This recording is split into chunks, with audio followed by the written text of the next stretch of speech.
The Federal Reserve recently held interest rates steady, and many investors may hear that and assume that the market is getting an all clear signal. But a Fed pause is not the same thing as the end of risk. In fact, sometimes a pause means that the Fed is waiting for more data before making its next move. That matters because interest rates are one of the most important variables in financial planning and portfolio management. Higher rates affect mortgage prices, credit card debt, business loans, and the income that investors can earn from cash and fixed income. For retirees, this creates a very unique environment. On one hand, higher rates can create better income opportunities than what investors saw during the zero rate era. On the other hand, higher rates can also create volatility in bond portfolios and pressure stock valuations and increase the cost of living across the economy.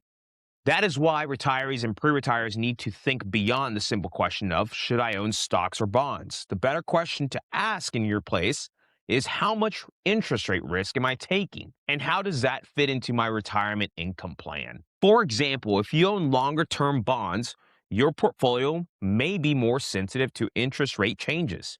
And if you hold too much cash, you may feel safer in the short term, but inflation can quietly reduce your purchasing power over time.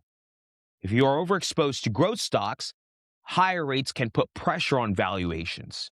That is why portfolio construction matters as a financial manager.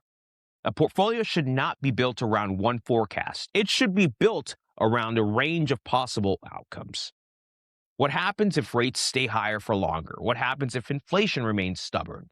What happens if the Fed cuts later than expected? What happens if markets price in good news too quickly?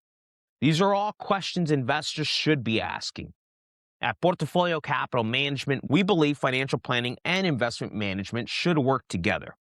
Your portfolio should reflect your goals, your time horizon, your income needs, and the risks that exist in the current market environment. The Fed may be paused, but investors should not pause their risk management in this situation. Keep an eye out.